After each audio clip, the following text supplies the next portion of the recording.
let's just get you set up on that then, if Mataji is available. Yes, Prabhu, I will. I'm listening and juggling here and there, so I can make you as host, Prabhu. 1 minute. Okay, thanks. So this is we're just finishing from the previous chapter, which was called "The Lord Teaches His Students." Okay, and the paragraph is the one that begins, to study the Vedas, you have to also purify your mind. Okay, that was the paragraph. Nimai wants to get to that point. So what is it? The Lord teaches his students? Yeah, the Lord teaches his students. Oh, yeah. Okay, yeah, I'm there now. Super. Om Jnana-timirandasya Jnananjana Shalakaya Chakshusumilitam Yena Tasmai Shri Gurave Namaha Shri Krishna Chaitanya Prabhu Nityananda Shri Advaita Gadada Shivasari Gaura Bhaktivinoda Hare Krishna Krishna Krishna Hare Hare Hare Rama Rama Rama Hare Hare Mukam Karoti Vachalam Pangolam Gayate Girim Yat Kripatamaham Vande Shri Guru Dinatarinam Param Anandamadhavam Shri Chaitanya Ishwaram.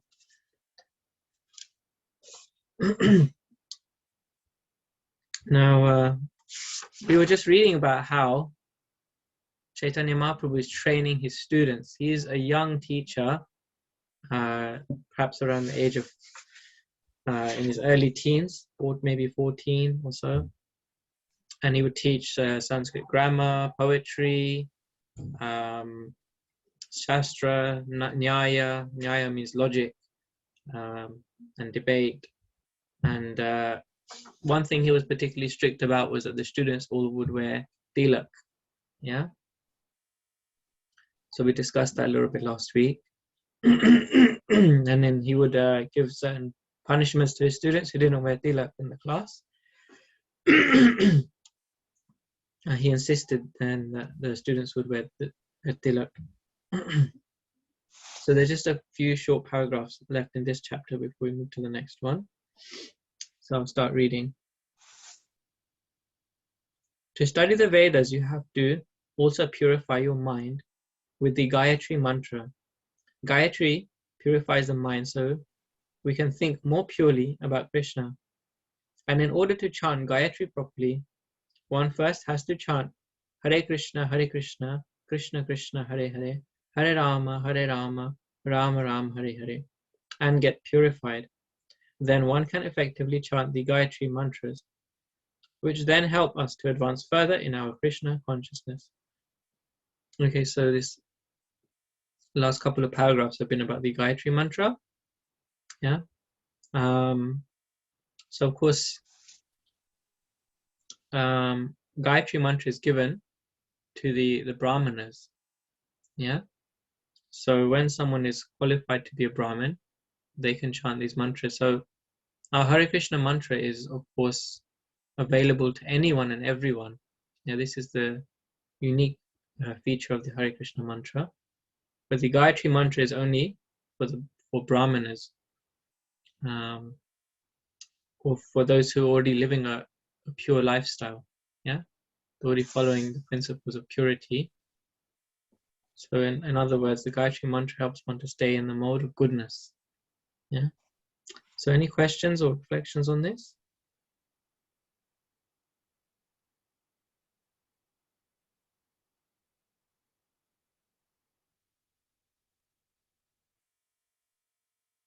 Otherwise, I'll continue reading. Tilak is a way of dedicating our body to be a temple, keeping Krishna in the heart. It is mentioned in the Vedas as Dvadas Urdhva Pundra. There are different kinds of tilak, but when the tilak is going up, it is called Urdhva, and Dvadash means 12. There are 12 parts of the body that we place tilak on with different mantras. Yeah. So it's called the formal name we call tilak. The formal name is Dvadash Urdhva Pundra. because there are different kinds of tilaks depending on the different types of followers or different types of faith that the worshipper has, the different types of deity they worship. For example, the Shaivites, they have a different type of tilak. Yeah. So how does the Shaivite tilak look? Does anyone know?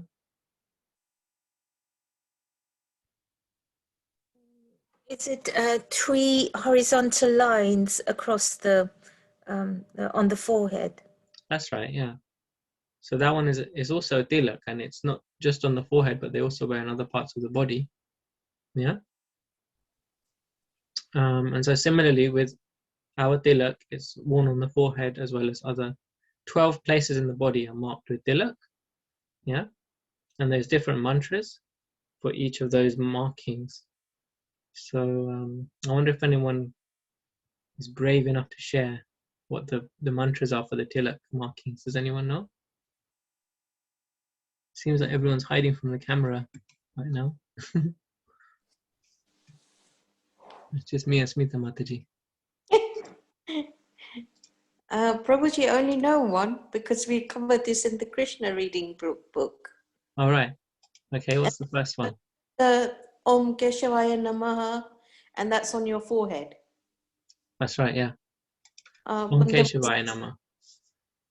I think Jigna must have put it on the post in the Krishna reading, and by mistake I deleted it. But yeah, they were all different mantras, and I think Yeah, so one this, Govindaya Namaha one. I'm right. not sure.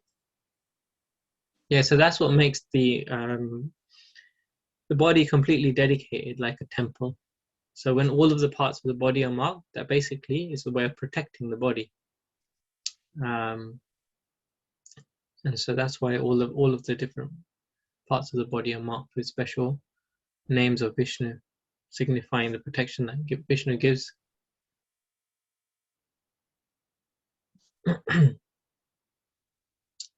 So the forehead is Om Keshavaya Nama. Then the belly, the navel, is Om Narayana Nama. Then the chest is Om Madhavaya Nama. Then the neck is Om Govindaya Nama. Then the right side of the waist is called Om Vishnave Nama. Then on the lower arm is Om Madhusudanaya Nama. And then up by the shoulder on the right side is Om Trivikramaya Nama.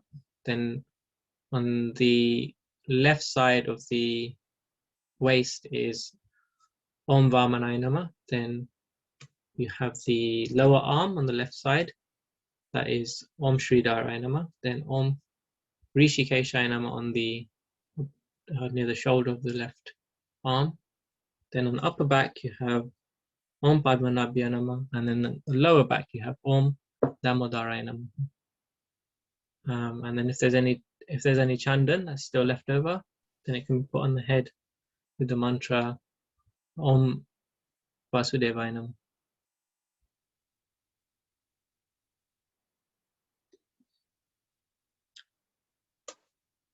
So I'll continue reading. This is any comments or questions. Devotees, especially those who are sheltered or initiated, should put on tilak. If you can't put on Gopi Chandan tilak because you have to go to work or something, you can put it on with water, but you should say the mantras. The mantra is what gives you the protection of Krishna. So we've discussed that a little bit already, so I'll continue. There is a whole chapter in the Padma Puran about Gopi Chandan tilak. In the spiritual world, and even in some celestial planets, everybody wears tilak. It is the sign that they are Vaishnava devotees, Bhakti yogis. When somebody sees the tilak, it reminds them of the spiritual world. It has a very purifying effect. So just reading this last sentence, just when somebody sees the tilak, it reminds them of the spiritual world. It has a very purifying effect. I remember hearing from my spiritual master, Jayapataka Swami, the author of this Gauranga book, about the first time that he saw devotees, first time he ever ever saw devotees. He was born in Wisconsin in America, yeah. And sometimes the devotees joke that the name Wisconsin, it has ISKCON in it. Wisconsin. So he was born in a place which was already had ISKCON in. So anyway, he saw the devotees once chanting in a park. This would have been in 1968, I guess. No, 1960, when Prabhupada started was 67, wasn't it? So maybe 67 or 68, he saw the devotees chanting in the park. And when he first saw them, from a distance, and he heard the sound of the Harinam, with the drums and the kartal, and they were coming close, and he saw that they were wearing the tilak, on the marking on the forehead and around the body. And his first reaction was that he was shocked. He was actually like completely taken aback on seeing the tilak markings. So much so that he ran away, and he started to run, and he explains he didn't know why he was running. He was just running and running away. Like, what happened? What was that? It was just too much, seeing the Harinam for the first time.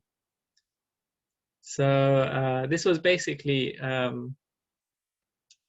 just in reflection that the symbol of the tilak had such a effect on him, had maybe some kind of reminder, as it says here. It reminds them of the spiritual world. It has a very purifying effect.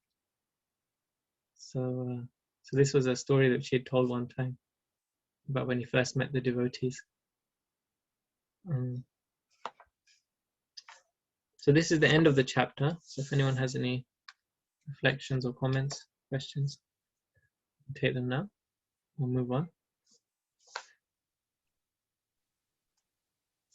There's so many amazing stories actually about how devotees have joined ISKCON, huh?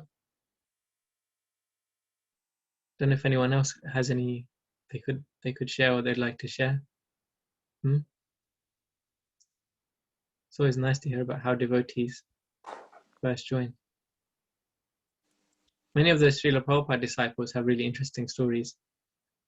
How they went from being hippies to happies, as Prabhupada says.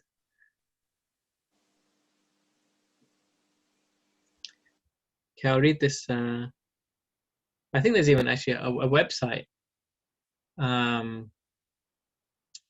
like how I came to Krishna consciousness, or how did I join, or something. There's a website where everyone goes and they can log their stories. You can go on there and just like read story after story after story, little short stories about how devotees joined. So that's quite fascinating to go and see. I don't know if I ever mentioned how I first found out about Krishna consciousness. If you'd like me to share, I can tell that story. We can continue reading, I don't mind. We'll read about the next chapter. Tell your story, Prabhuji. The next chapter is called Nimai Pandey and the residents of Navadhi. Prabhuji, we'd like to hear your story. You do want to hear it? Yeah. Okay, then I'll tell it. So, in 2002, I was at college, my second year of college at the time, and I was out with a group of friends. We went to the cinema, and it was a really large group of us. It was like my friends, and then their friends, and then their friends. It was like just a huge entourage of us going to cinema. And after that, then I got on the tube. The tube station was next to where my college is anyway, so it was a regular journey that I take home. And one of the boys who came to the cinema got on the tube with me, and he was like a friend of a friend, someone I hadn't met before. And then we were just got talking, and he was saying to me, we were just casually talking, and then at some point he said to me, on Friday, I'm going to a rave. Do you want to come? So a rave means like it's like a party or like a club. And so I was 17 at the time. I'd never been to any raves or any clubs or anything like that, any pubs, anything. And so I said, yeah, sure, I'll come. You know, I was quite excited at the prospect of going. I'd never been before. So I said, yeah, I'll come. And then we continued our journey on the tube. And then it was not a long journey. So we actually both got off at the same stop. And then when we got off the tube, then he revealed something to me. He said, it's not an ordinary rave though, it's like a spiritual rave. And then I thought, oh, is it? Okay. I don't know, I'll have to check. So I started to pull back. I was like, oh, there's not what I thought it would be. So I started making some excuses, you know, like, I've never been to rave, I have to ask my parents, all these things I wasn't saying before. Now I started saying to him. So I was like, I have to check, I have to ask my parents. And then he got off at the same stop as me.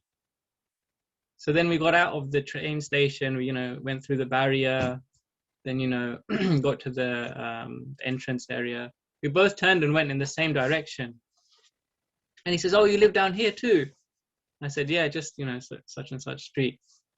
He goes, yeah, I'm the next street from you. I'll come and pick you up on Friday. And I was like, oh God, I can't get out of this. So Friday came and he came to pick me up from my house to take me to his spiritual rave. And I had no idea what it was. So he actually took me to an ISKCON youth program, the Pandey program. Yeah. And so that was how I got introduced to Krishna consciousness. And at that meeting, I still remember that meeting, that first meeting very well, because they did an interesting thing where they showed the film, The Matrix. They showed little clips from this film, The Matrix, and then they paused it, and then they would have some comments and, you know, discuss the philosophy of Krishna consciousness, but using like the movie as a tool, because there were this, I don't know who's heard of this film, The Matrix. It was actually my favorite film at the time. And I knew all of the words to this film. Like I could just, you know, recite the film offhand. I'd watched it so many times. So when they showed that movie at this youth program, I was like, this is for me. This is for me. This is totally for me. Because I was so hooked to this film. And so then they began to speak about the nature of the material world, the modes of nature, Maya, and the spiritual world. And so everything just made so much sense to me, because I just totally loved this film anyway. And then they just kind of gave a completely different view of the film. And so that got me interested in Krishna consciousness. So then I didn't get the chance to go to the rave that evening, but we did a wonderful Hare Krishna Kirtan at the end. Everyone was jumping and dancing and that with the sound of mardangas. So That's really nice. yeah, I got tricked. I got cheated into joining ISKCON. If he had just outright said to me, I'm going to like something organized by the temple youth, I probably would have said no, you know. And then Krishna just arranged that this guy lived like 2 streets away from me. Literally, he lived 2 streets away from me. So every Friday he would come and get me, you know, from my doorstep. So I couldn't escape. I couldn't say the next week I'm not coming. So that's how it was. So there are many interesting stories on that website if you want to see about how devotees join Krishna consciousness. Krishna's very tricky. He's got a plan for everyone. I think I heard somewhere that once, even by mistake, if you say the Hare Krishna mantra, or if you go to a Krishna temple, that's it. Krishna gets hold of you, and he ensures that you return to him over and over again, whether it's the following day or the following year, but sometime during the lifetime, he ensures that you return to him fairly soon. Yeah, or even in the following lifetime. Yeah. Which is why the children that are born in this movement, they're not ordinary, you know. They've got previous lives of Krishna consciousness. Children, we see, they grasp Krishna consciousness so easily. So the next chapter is Nimai, Pandey and the residents of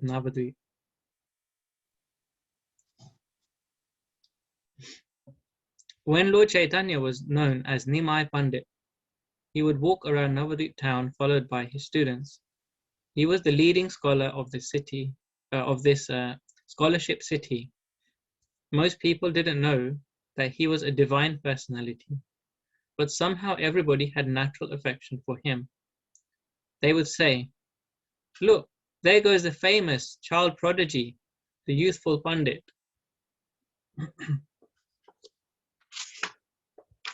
Okay, so this is just an introduction now to Nimai Pandey. So he's a teacher or a Pandit, yeah, he's a scholar, and he was actually very well known, isn't it, as it said here. Yeah? But what wasn't known was his divine personality. So Chaitanya Mahaprabhu is known as a Mahapurush, yeah. That's why we call him Mahaprabhu, yeah, divine personality, great personality.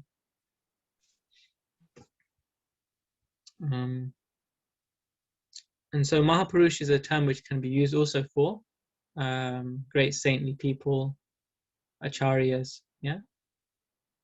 So Srila Prabhupada, he's also considered like a Mahapurush, great personality, someone from the spiritual world. So persons from the spiritual world, they're not coming to this world because they've got some karma, they haven't got some material desires, they have to be born in a material body, but they are just coming for the Lord's mission, for the spiritual mission, yeah. So if we can get association of such Mahapurushas, then we would be considered very fortunate, yeah? As it says in the scriptures, Brahmanda Paramite Kono Bhagyavana Jeev Guru Krishna Prasade by Bhakti Lata Beach. That someone's Bhagyavan, or very fortunate, if they can take to Krishna consciousness by the mercy of a spiritual master. So there were many instances where Prabhupada, he kind of gave glimpses, he showed in little ways that he was a divine personality. Huh? I don't know if anyone has any stories that they can share on that point, how Prabhupada showed that he was not an ordinary human being. I was trying to think of one earlier, but I didn't manage to think of one off the top of my head. And if anyone could share any stories on that. I know once that Srila Prabhupada, he said to Tamal Krishna Maharaj was Srila Prabhupada's secretary, so he was very close to Srila Prabhupada. Tamal Krishna Maharaj, he recalls that once he asked Prabhupada, and Prabhupada said, "There was never a time in my life where I forgot Krishna." Prabhupada revealed that to him. There was never a time, never a moment in my life where I'd forgotten Krishna. So everything Prabhupada done throughout his whole life was entirely Krishna conscious. He was always conscious of Krishna.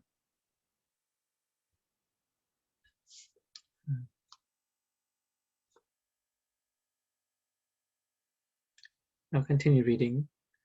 After finishing his class, Lord Chaitanya would go to the Ganges, take his bath, and enjoy some swimming sports. After taking his bath, he would go home, sit down and take wonderful prasadam, which was cooked by Mother Shachi. He would have a big mound of rice with shukta, bitter, spinach, shak, different types of green leafy vegetables, different kinds of, I think that's supposed to be kachoris, chacharis. Yeah, is that a dish? I don't know. I haven't heard of that before. I think it's supposed to be kachoris, purposely charred vegetables, and various kinds of other vegetables and preparations. Mother Shachi. Chacharis, Prabhu. It's It a is Bengali right, yeah? dish. Yeah, chacharis. Okay. So it's like grilled vegetables, is it? It could be. It's like a sabzi. Oh, right. Okay. Like a mixed vegetable sabji. With mixed vegetables. Yeah. Okay. Chachari, yeah? Is that how you say it? Well, in Bengali we say chorchuri. So Chorchuri. Yeah, so the R sounds takes an O-ish sound. Yeah. Okay. So Mother Shachi would be very satisfied to see Lord Chaitanya taking prasadam. So here many different dishes are described. Does anyone know what Chaitanya Mahaprabhu's favorite dish was? Was it spinach, Prabhu? It was shak, yeah. Spinach shak, yeah. Or green, Okay. green leafy vegetables? That's right, yeah. So if you're cooking for your deities and you want to make something that Krishna really likes, that Chaitanya Mahaprabhu really likes specifically, then you can make that type of spinach shak. Yeah. Does anyone know what Srila Prabhupada's favorite dish was? Karela. Favorite item? Karela. Was it Karela, yeah? Mm. I heard Prabhupada like kachoris. Well, that as well, but I think Karela was his favorite sag, but I'm not sure if that's what I heard. Okay. So I always Yeah. make that. Great. Prabhupada had a nickname when he was small, do you know? Related to this. Does anyone know what they used to call Prabhupada when he was young? Kachori Mukha, yeah. That was Prabhupada's nickname.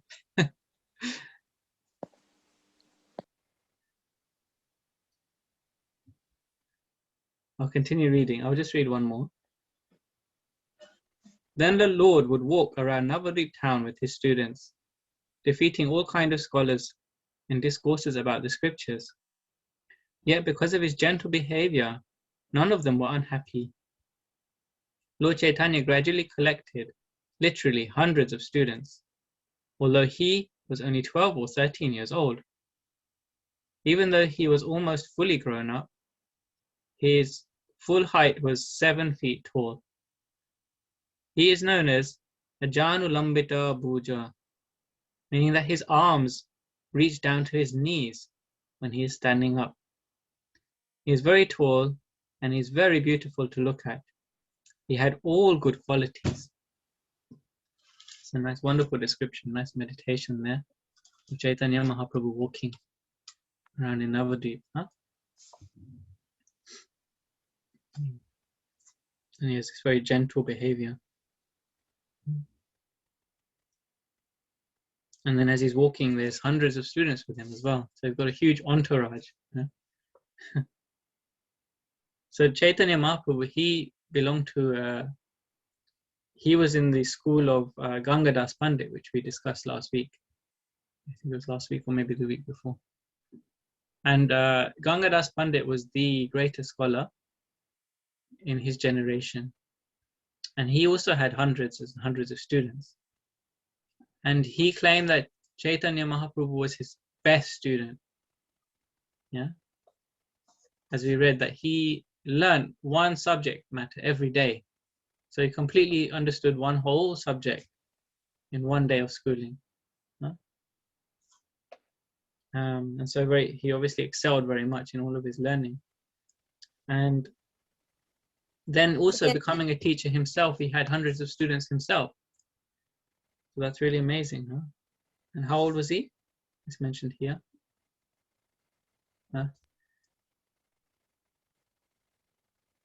He's 12 or 13, Prabhu. 12 or 13, only 12 or 13. Yeah. And even then he looked like he was fully grown. How tall was Chaitanya Mahaprabhu? 7 foot. 7 foot tall. Yeah. He's really tall, right? Even someone who's 6 foot tall is considered like a tall person, right? They have this shop in the West called, is it called Big and Tall, I think, isn't it? Or something like that, right? Has anyone heard of that? No, it's not important. I think it's taller or something, Huh? like you said. I have heard of it. Yeah, I think it's an American brand. Yeah. So they specialize in clothes for like really tall people. You see. People. Yeah. So here he was 7 foot tall. That's really, really tall. Yeah. And so there's a quote here from Chaitanya Bhagavat. This is the first verse of the Chaitanya Bhagavat. Yeah. Ajana lambito bhujo. Now just read the rest of it. It says, Kanka vadato sankirtanan pitaro kamalaya katasyo vishvambara dvija varyo yuga dharma palo vande jagat priyakaro karuna avataro. So this is the very first verse of the Chaitanya Bhagavat. This is like the opening to who is Chaitanya Mahaprabhu. And I'll read the translation. I offer my respects unto Sri Chaitanya Mahaprabhu and Sri Nityananda Prabhu, whose arms extend down to their knees, who have golden yellow complexions, and who inaugurated the congregational chanting of the holy names. Their eyes resemble the petals of a lotus. They are the maintainers of all living entities. They are the best of Brahmins, the protectors of religious principles for this age, the benefactors of the universe, and the most merciful of all incarnations. Wow, beautiful. So I did that verse absolutely no justice the way I pronounced it, but it's very beautiful verse. Actually it's sung. It's a verse which is sung. So this is a nice description to meditate on Chaitanya Mahaprabhu's appearance. So now, could hand over to, who would like to read next? Would it be Amu Mataji or Nimesh?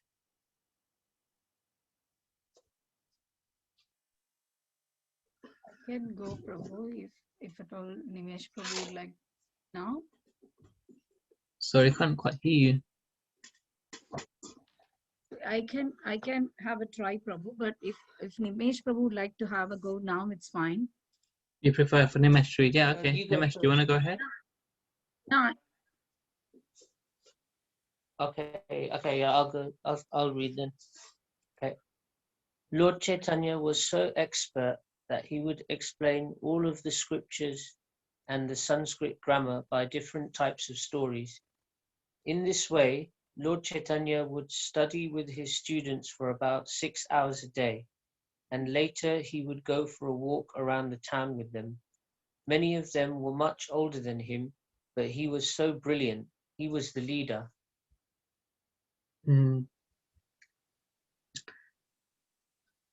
So by explaining stories, he would teach grammar. I wonder what that was like. That sounds quite amazing, doesn't it? It's also known that Chaitanya Mahaprabhu, he chanted this famous song, which we often sing in the Hare Krishna movement. It was actually taught by Chaitanya Mahaprabhu as a way of teaching grammar. So you may have heard of this song, Hari Haraya Nama. Has anyone heard that song before? Yeah? Who's heard of that song? Okay, for those of you who put your hand up, you can sing it along with me.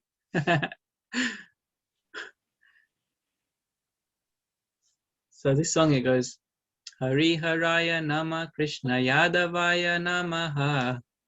Yadavaya Madhavaya Keshavaya Namaha. That's right. Gopal Govinda Ram Sri Madhusudana. Giridhari Gopinatha Madan. Right, well done. Thank you. So it's so much more fun when it's interactive discussion. So this song, each one of the first letter of each of the words, it's part of the Sanskrit grammar alphabet. I've not studied Sanskrit myself, so I don't know how it all fits together. But so Chaitanya Mahaprabhu composed this song just to teach grammar, but at the same time he had everyone chanting the holy names and singing this. So not only was he telling stories and walking with his students, sometimes he would be singing Hari Haraya Nama Krishna, yeah, and then they would be chanting and singing along the street, yeah, in the name of education, in the name of learning Sanskrit grammar. He was sneaking in the Sankirtan movement.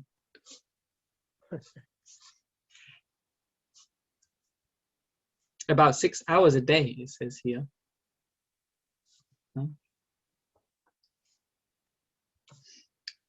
So I went for the Harinam in town recently, and they also do for 6 hours. And I couldn't imagine, like, for 6 hours doing Harinam, walking and walking for 6 hours. You can walk around Govardhan Hill in 6 hours too.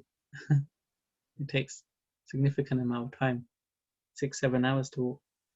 So, but this wasn't like, oh, my arms are hurting, I'm holding the banner, I have to hold the flag, oh, my legs are hurting, I've been walking for miles and miles, oh, my back is hurting, I'm carrying this and that, But this was not just ordinary Sankirtan, this was like Prem Sankirtan. They were in like ecstatic love.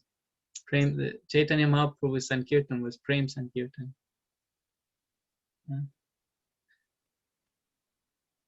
It's just by seeing Chaitanya Mahaprabhu, as we described, the beautiful features of Chaitanya Mahaprabhu, the participants would just awaken their love of God. Yeah, even a dog could get love of God from Chaitanya Mahaprabhu, as we read in the previous week, huh?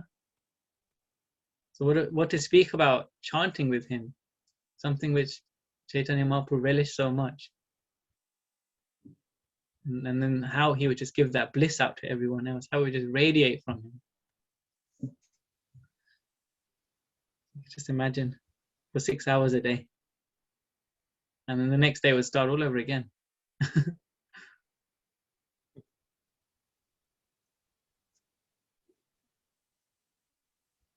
Prabhu, do you want to read on? Yeah. Lord Chaitanya would walk around the town, and when he would meet different scholars, he would immediately say, "Oh, my dear Brahman, my dear Pandey, how are you today? Please let me learn something from you." Then he would ask a question that was so difficult that the person couldn't answer. Or if they answered, then Lord Chaitanya would say, "Oh, your answer is wonderful. It is filled with good points and also filled with defects." Then he would point out the good points and defects, and the person would see the defects in his own work. Then Lord Chaitanya would analyze it in a different way and show how these defects were also actually good points. In this way, they would all accept defeat from Lord Chaitanya. Actually, he had a perfect understanding of Sanskrit and all the Shastras, but at this time, Lord Chaitanya was mainly teaching his students Sanskrit grammar. Right. So if you ever came across this entourage in the street and you were a scholar, it was very likely you would turn around and go the other way. Why is that? If you could summarize what we just read? Anyone?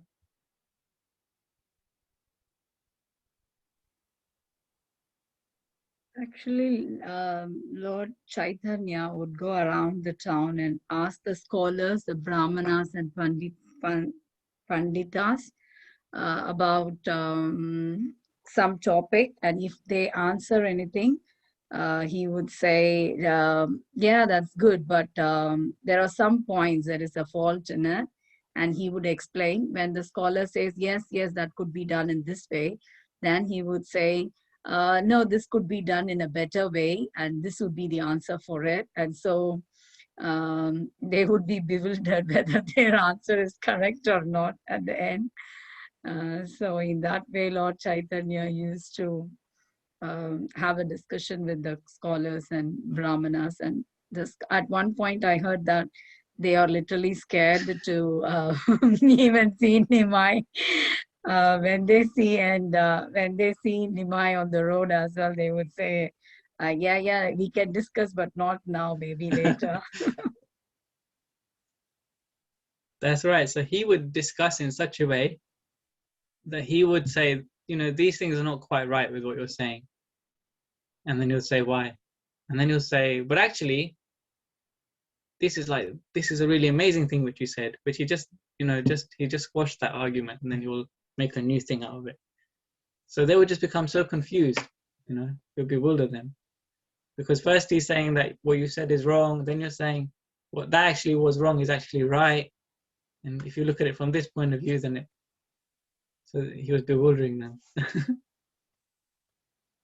And so this is actually one of the defects of just gyan, you know. So this is why our process is in gyan. But he was there because he was speaking on this level of gyan, just to show those gyanis that you know, just by your own mental concoction, you cannot understand the highest truth. You cannot understand the absolute truth just by juggling words around. So he did that in such a way that they felt baffled by this kind of juggling of words.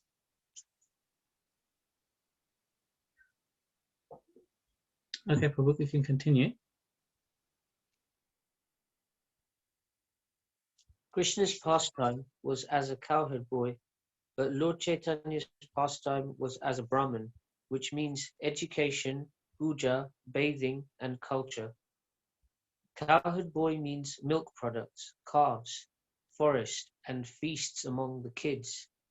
As Lord Ramchandra was showing his pastimes as a Kshatriya, killing demons, and Krishna was showing his childhood as a cowherd boy, Lord Chaitanya was having pastimes as a Brahmin, scholar.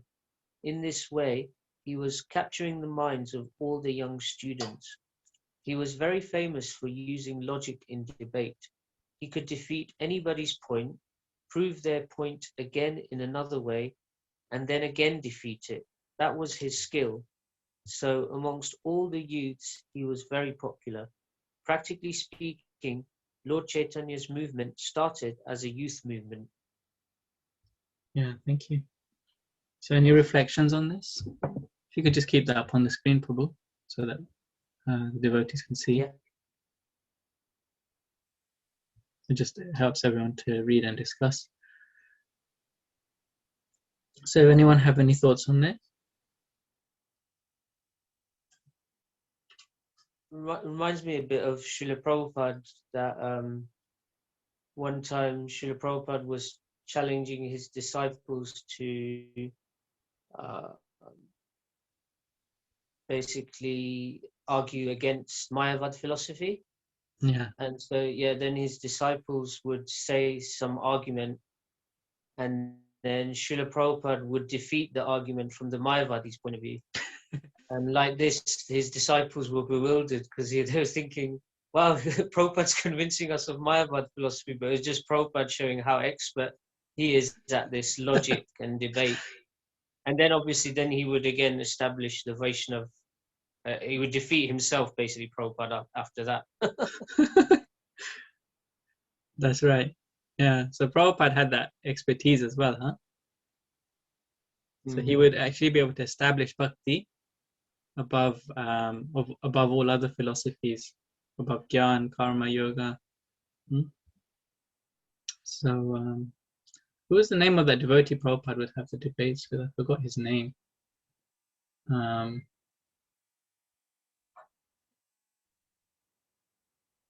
I've forgotten his name now. Maybe it'll come back to me later on.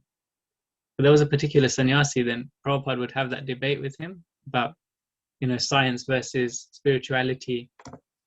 And then, so then he said, do you want to be the scientist or do you want to be the devotee?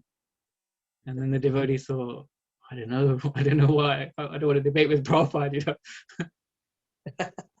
And then, he would say, I'll be the scientist, Prabhupada. He thought he'd take the humble position, And then Prabhupada would smash him. And then they would turn it around, and then Prabhupada would smash him again. As the devotee, Prabhupada would smash him as well. So yeah, Prabhupada had that, and he wanted devotees to discuss in that way. He wanted devotees to practice speaking about philosophy. He wanted devotees to, engage in discussion and debate one another, so that he wanted us to understand the Krishna consciousness philosophy very well. Yeah. So thanks for sharing that, Prabhu. All right. Any other thoughts? I liked how it's mentioned of that, like Lord Chaitanya, he's a Brahmin, Krishna is a Kshatriya. Krishna is a Vaishya, and Lord Ramchandra is a Kshatriya. I just found that interesting how it was just so nicely put together in one paragraph. Huh? Any other thoughts on this paragraph? just a quick thought, Prabhu. So it's about the discussions that Lord Chaitanya used to have, and the questions and answers. So we've just started the Bhagavatam class, and then in the first canto, first chapter, they talk about how the rishis and the sages, they are really happy if they are asked questions and if there's discussions around the Lord. And so again, it kind of parallels on them. So I mean, the learned people, or the true rishis, they are the happiest when they are asked questions and intelligent questions around the Lord. Yeah, that's right. So there's no more pleasing subject matter than the Srimad Bhagavatam, huh? Because topics of Krishna are discussed.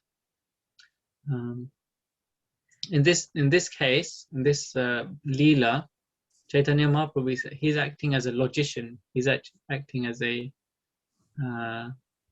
debater, you know. So he wanted to start there because that's where the people in that town, they were on that kind of level, debate and logic. And then obviously he gradually brought them up to pure bhakti. Okay. So if you could read on, Prabhu. One day, the Lord saw Mukunda, who was trying to avoid Lord Chaitanya. But the Lord called out, "Mukunda, Mukunda, why are you avoiding me?" He was caught. He thought, "I am going to teach this Nimai Pandit now. He is just a grammarian. He doesn't understand the finer points of Sanskrit poetry. He wants everyone to follow him, but I am going to deflate him today." Mukunda was thinking like this. Of course, later Mukunda became a great devotee of Lord Chaitanya, but at this time he came and said, "Why should I follow you? You only know grammar. What do you know about Sanskrit poetry?" Then Lord Chaitanya said, "Well, you compose some poetry, then we'll see if I know anything or not."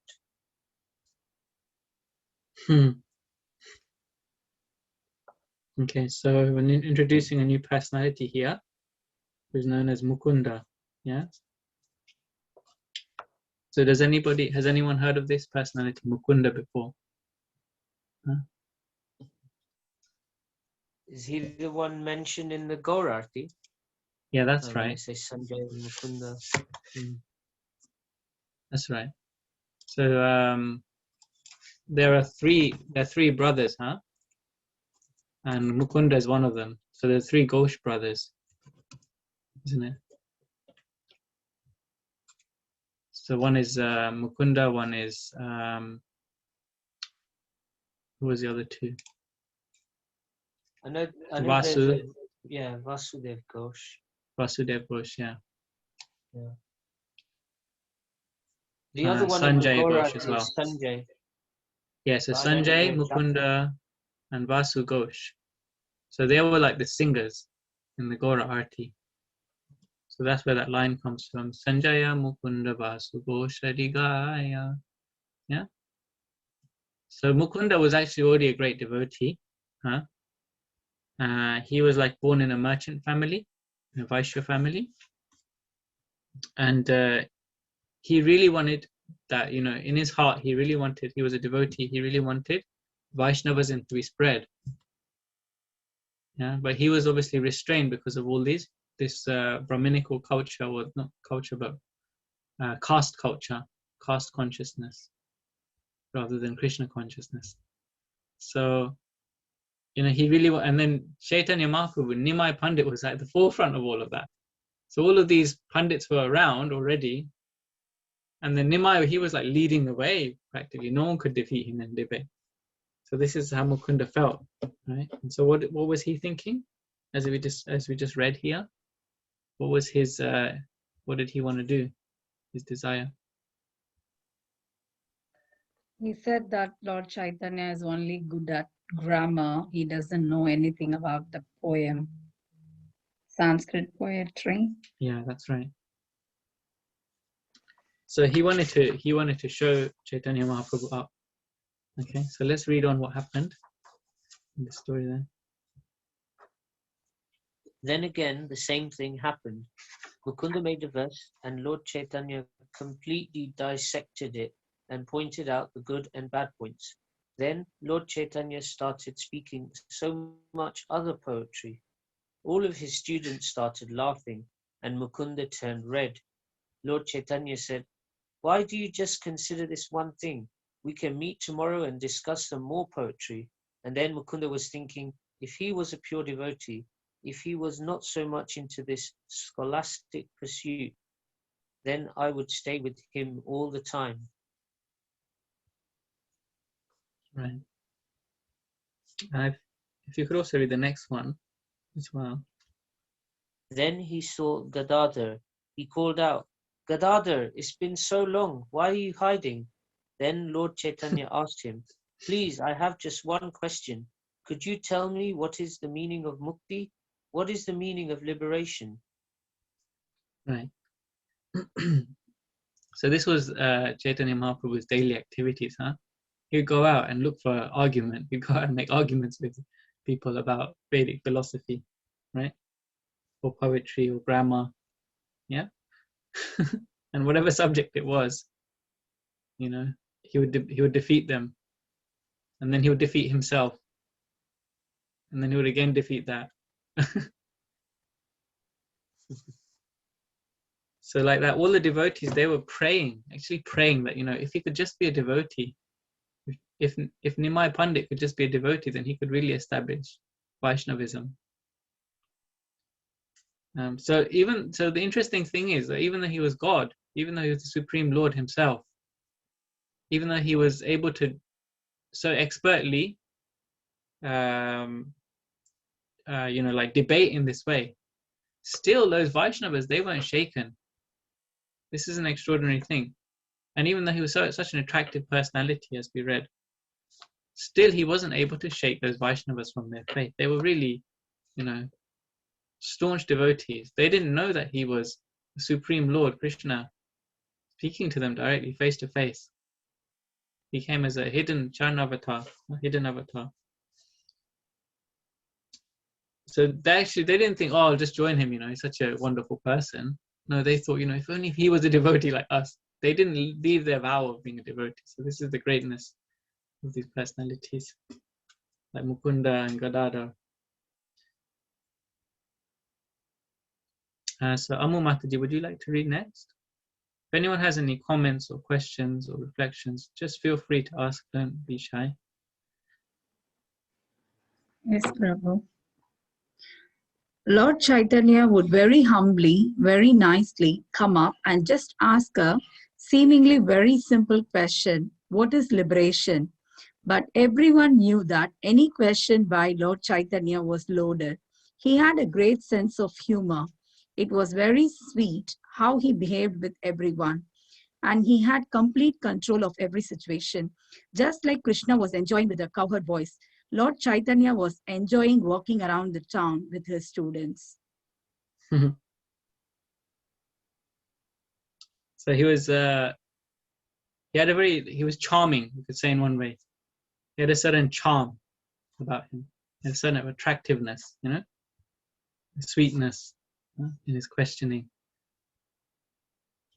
This actually reminds me of when I used to be a book distributor, when I used to go on the street and sell Prabhupada's books.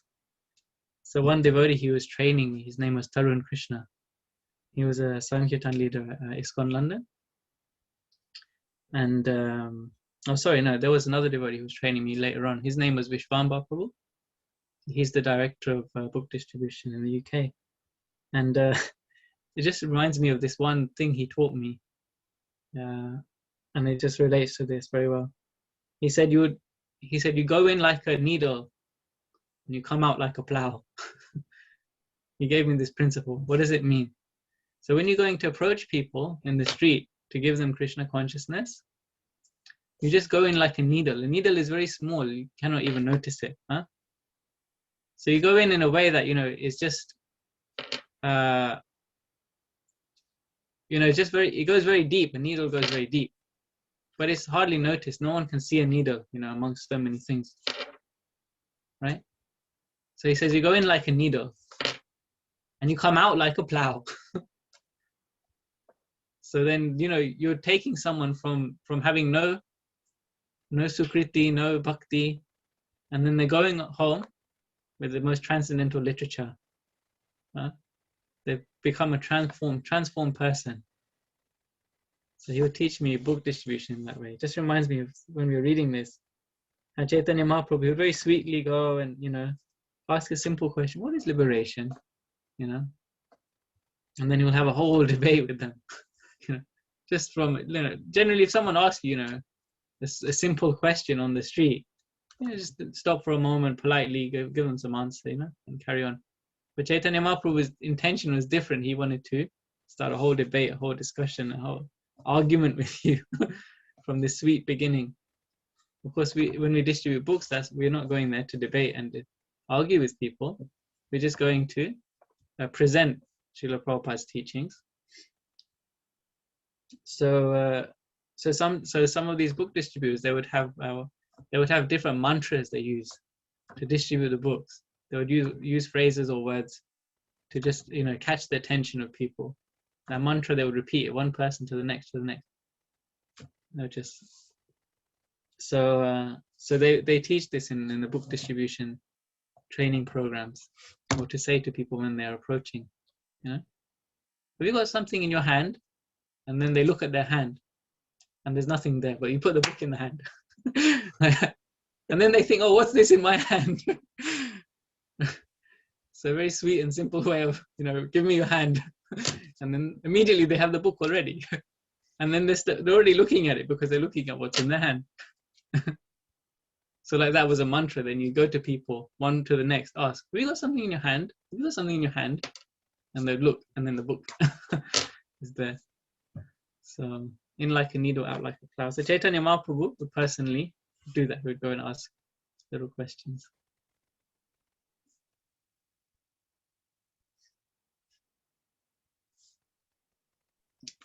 Okay, Mataji could continue reading. Then Gadadhara quoted from the Upanishads that liberation means a complete ending of all type of material misery. Lord Chaitanya said, "This is not complete." Then Lord Chaitanya started to quote from so many different scriptures.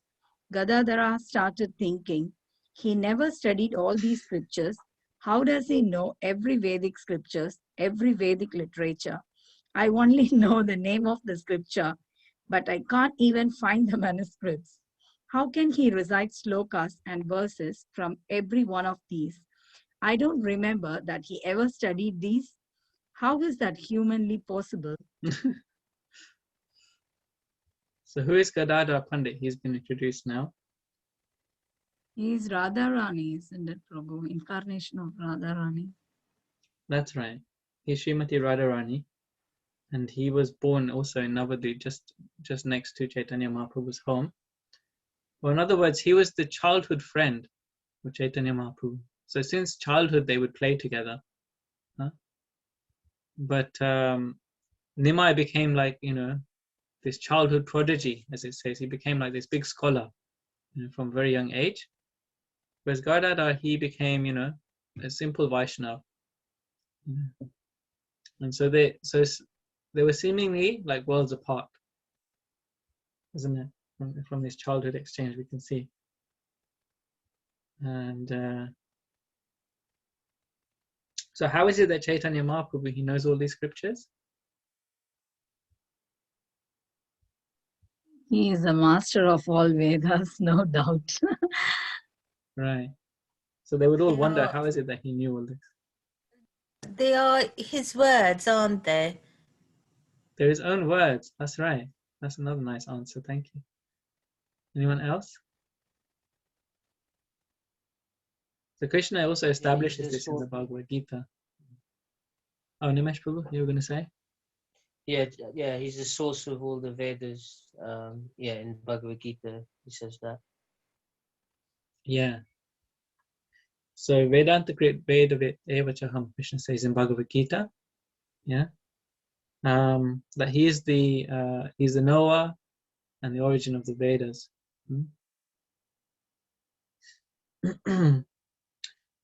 So it's not difficult for him to remember his own teachings, his own knowledge.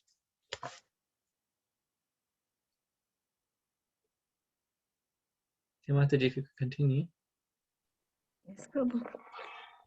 Then Lord Chaitanya started to establish that real liberation is not just a negation of material misery, but is actually the establishment of Krishna consciousness, the establishment of one relationship with Krishna.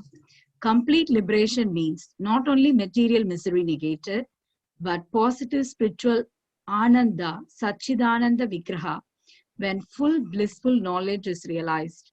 When the complete form of Krishna is realized, that is complete liberation. Gadadhara did not know what to say. So Lord Chaitanya said, why don't you think about it, and then tomorrow we will meet. They couldn't get away, huh? The ongoing debate.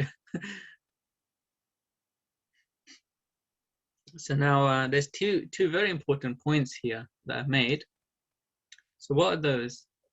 One is establishing the shortcoming of liberation, and one is establishing the completeness of bhakti. Yeah. So what are those 2 points that I made here?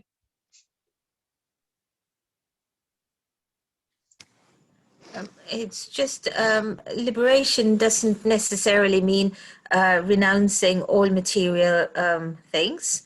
It's actually finding the positivity or spirituality in everything around us. So it's just finding spirituality in what surrounds us, as opposed to just complete negation and complete renunciation of anything we are surrounded with, anything to do with material life. So it's just probably just saying that, you know, you can be very liberated even by being in the material world, as long as you are in Krishna consciousness and relate the material to Krishna. Okay. Can you maybe give an example of that? Of seeing Krishna around you or seeing spirituality around you. So it's just the food we eat, we offer that as prasad before we have it. The work we do, a part of the salary to the temple or to Krishna. You know, the people we come across, we ensure that we see the soul inside them and realize Krishna in everyone's, you know, or Krishna within all living beings. Yeah, so it's probably just whatever comes across us, whether it's happiness or sadness, seeing the bigger picture, that all of this is happening because of the higher cause, that there is a higher cause behind this, that is, and Krishna wills this to happen, rather than personalizing it and thinking it as one's own experience, you know, whether it's happiness or sadness. So yeah. Okay. So it's seeing everything in this world and connecting it to Krishna. So that's actually a higher perspective than just trying to get out of this world, trying to get out of this material world. Okay. Anyone else would like to give a reflection on this? So the text is up there on the screen if you want to just have another look. Yeah, so basically the positive aspect is the form of Krishna. That's what Lord Chaitanya was saying. So the complete form of Krishna, that so it's not just negation of material misery. Real liberation is when you perceive the complete form of Krishna. Yeah, it's important to acknowledge that form of Krishna, that he has a spiritual form, Satchidananda Vigraha, that there is form and there is qualities and there is spiritual variegatedness in the spiritual sky. So acknowledging that, that's true liberation. Yeah. Anyone else would like to have a go or share something on this? Prabhu, I have a doubt here actually. Here there are two statements, like one liberation, we do consider liberation from this material world. I mean, like liberation from birth and death. And here they say Satchidananda Vigraha. So that means like, is it like liberation means all the time thinking about Krishna, or is it related to Krishna Prema?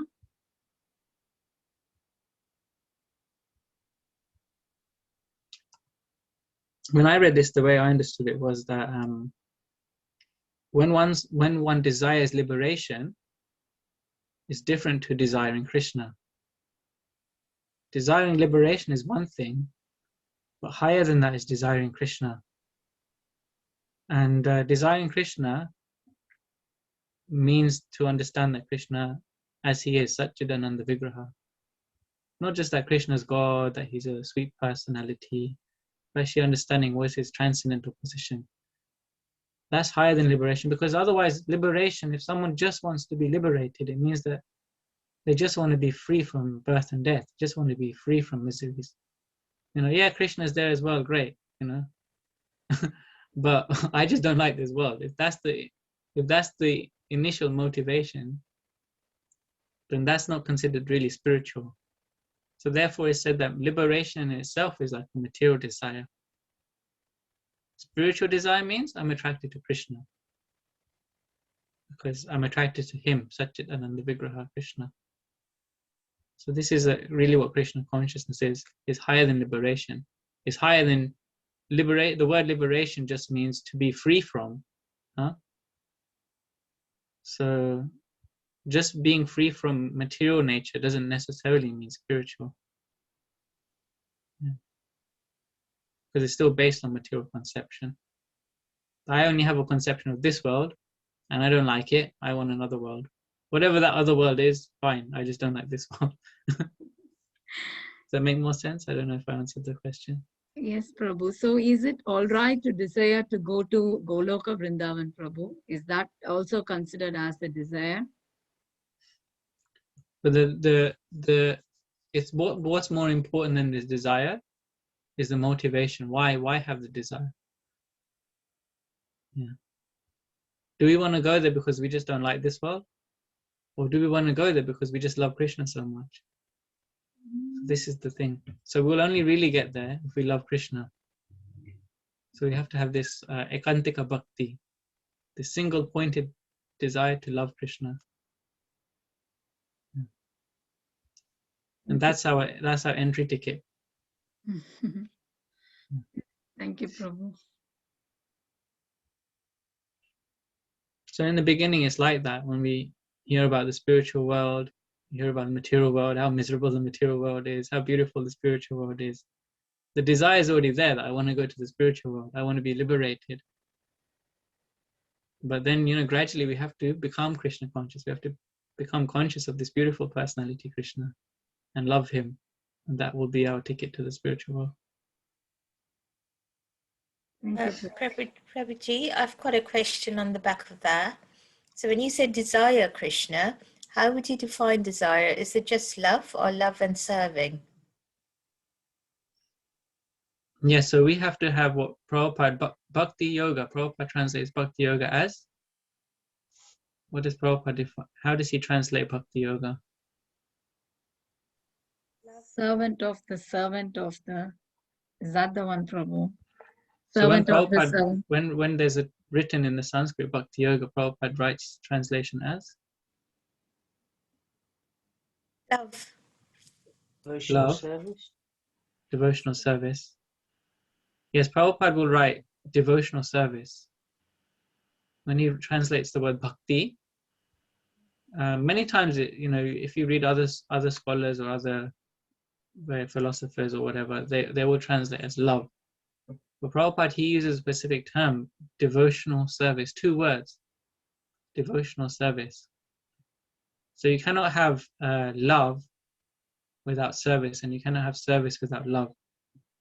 Love in itself is not just an emotion, but actually It is an action. That if you love someone, then you will serve them. Because of that love, the service is there. And sometimes we get into this mechanical thing that, let me do some service. Yeah, I'll cook prasadam, yeah, I'll serve prasadam, yeah, I'll clean the temple, yeah, I'll perform the arati. But if the devotion isn't there, if the spirit of the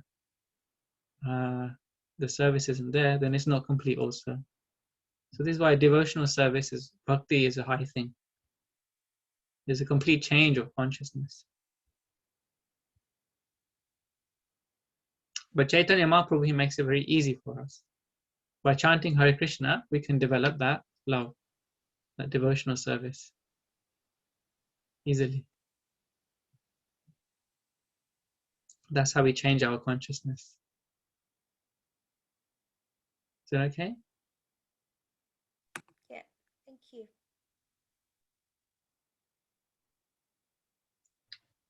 Okay, so unless there's any comments, or questions, we could continue.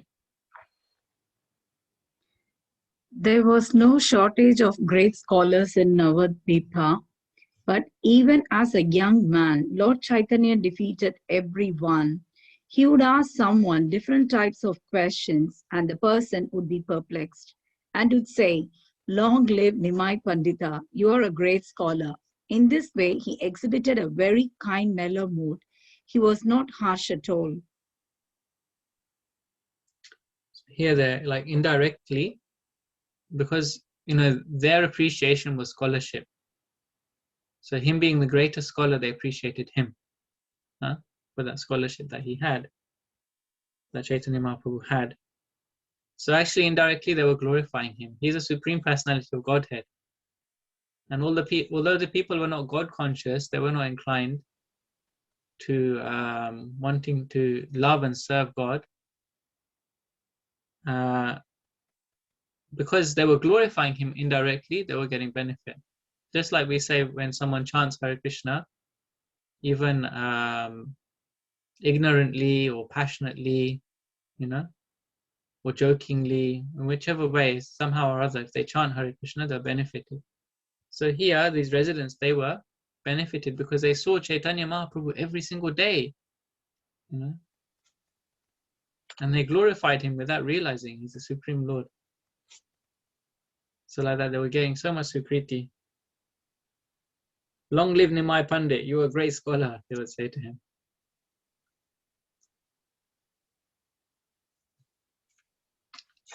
Okay. Would you like to read on, Mataji?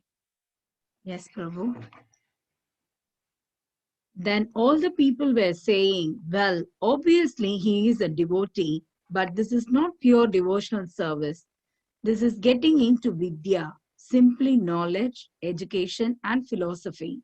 It is not really the pure practice of Krishna consciousness or Bhakti Yoga."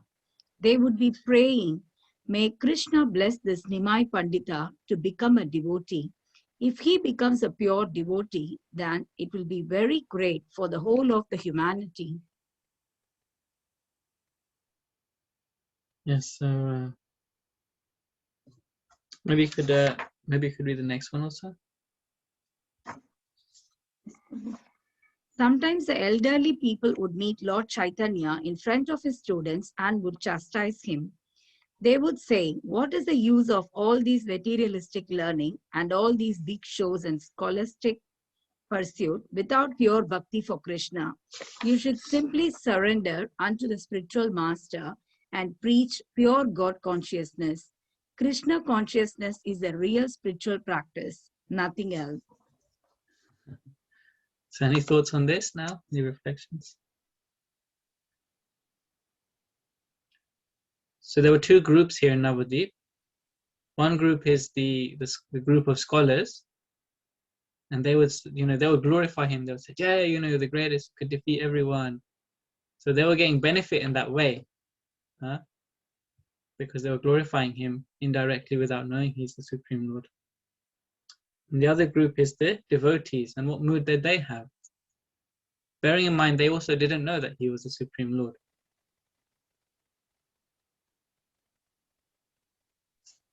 they thought that Lord Chaitanya is not involving in any devotional service. Instead, he is wasting his time by learning all the material things. Yeah, they just thought he was like argumentative little boy. Just trying to be a show off, isn't it? But then what did they do out of the kindness of their hearts? How did Chaitanya Mahaprabhu engage them?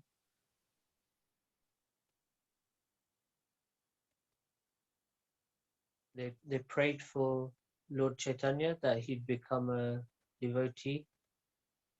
So I guess in one sense, by them praying, they're kind of like they were kind of looking into the future of what would happen.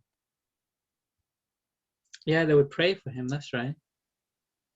So it's strange, isn't it? In one sense, right? If we don't understand Bhakti Tattva, if we don't understand devotional service, they were praying for God to become a devotee. And what actually was Chaitanya Mahaprabhu's mission? He wanted to experience what it was like to be a devotee. Right? So it's a funny thing. He was actually coming for that same purpose, but they didn't realize. Yeah. So by their blessings,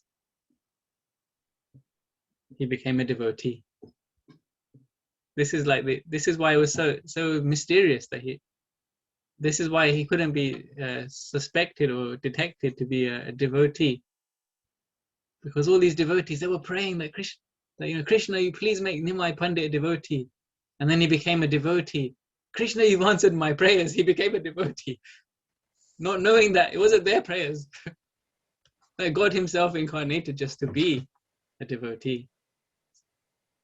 So this was his secret mission, so secret that even the devotees praying for him didn't realize.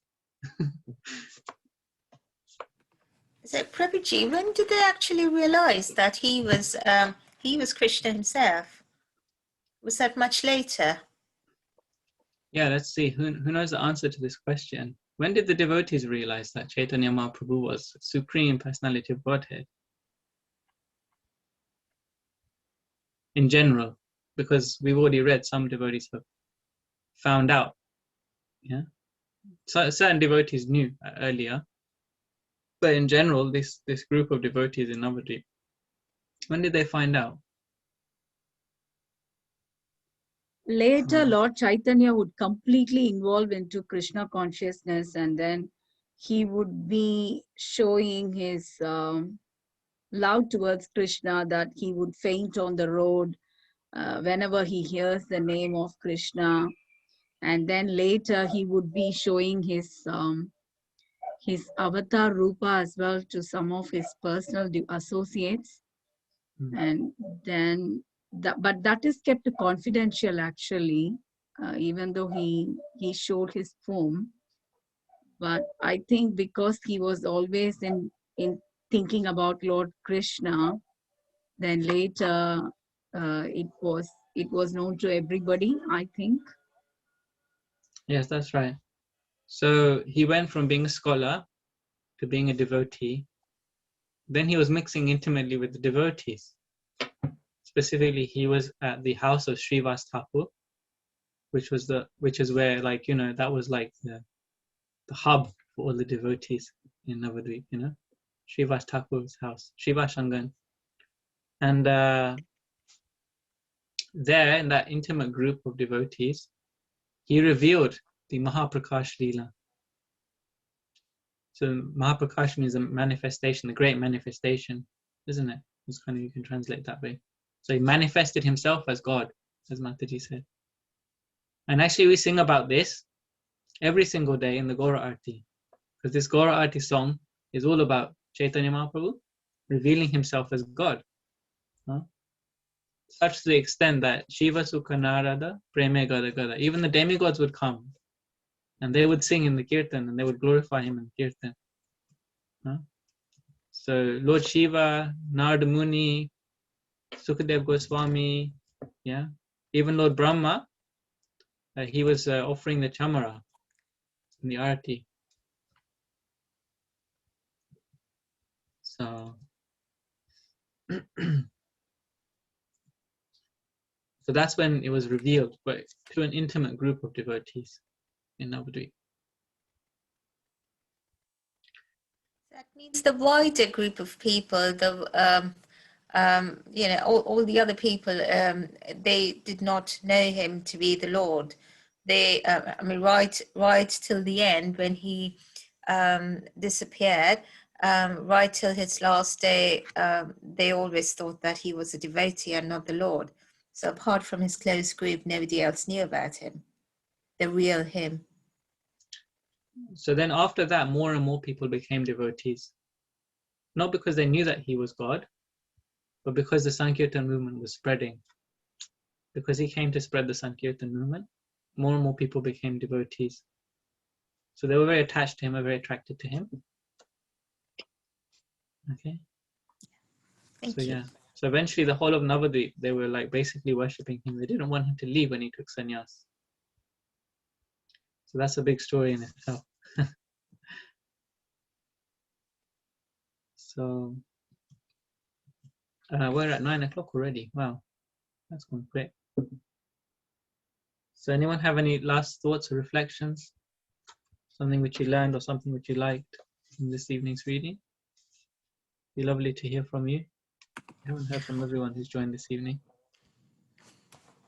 I think your joining this the Krishna consciousness was a revelation.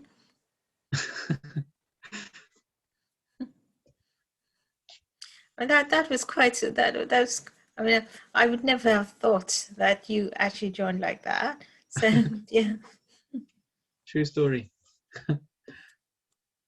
I've got to ask Bhakti Priya how she joined. Oh, in a much more sattvic way than me.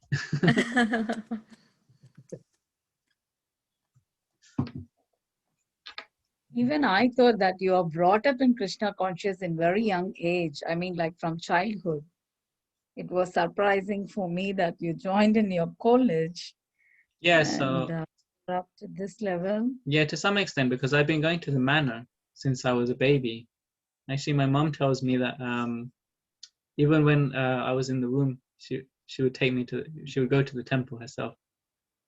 So she told me that I was always going there since I was a baby. And then she would put like one of those, the babies that wear these pull-up dhotis.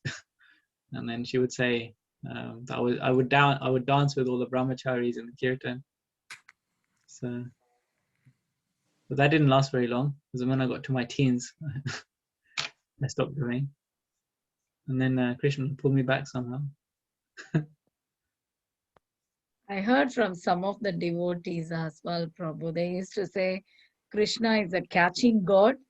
He never leaves anybody. He hooks them back. Yeah. So, yeah, you're one of the examples. I suppose there is a time that is. There is a time for everyone, isn't it? So when the time's ready, Krishna would ask you or call you to him. I grew up where I saw my mum worshipping Krishna from birth, but it was only very late. Only a few years ago that I started going to the temples regularly. So I could easily have become Krishna conscious, as a child in my teens, but I didn't. So I suppose there is a time for everyone, allocated time. Krishna decides. It's fascinating if you think about it. Yeah, when the soul desires, then Krishna fulfills. We have to desire Krishna, and then Krishna will fulfill the desire. When he fulfills the desire, that's up to him. But we're in this world because we don't want Krishna. And we get to the spiritual world because we want Krishna. So because of desire, we get, and because of desire, we don't get. So there's obviously more to it than that, but the basic thing is desire. If we are greedy for Krishna, then we get Krishna. We have to be very greedy. We have to really want Krishna more than anything else in the material world. So I'm not saying that I'm there, but this is what our acharyas, they tell us. Lowliam is the qualification to get Krishna. Greed.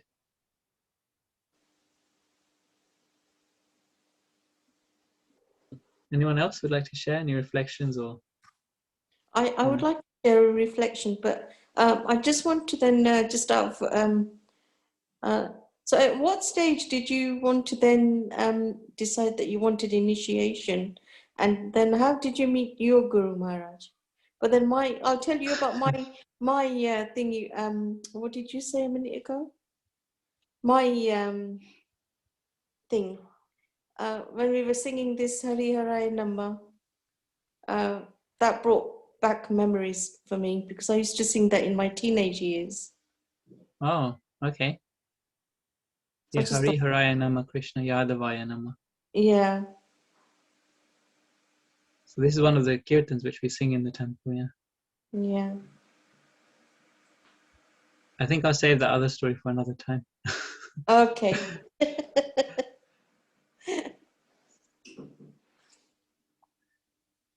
Part 1 finished, Prabhu. Part 2 next week. Right, Yeah. because we're quite over time.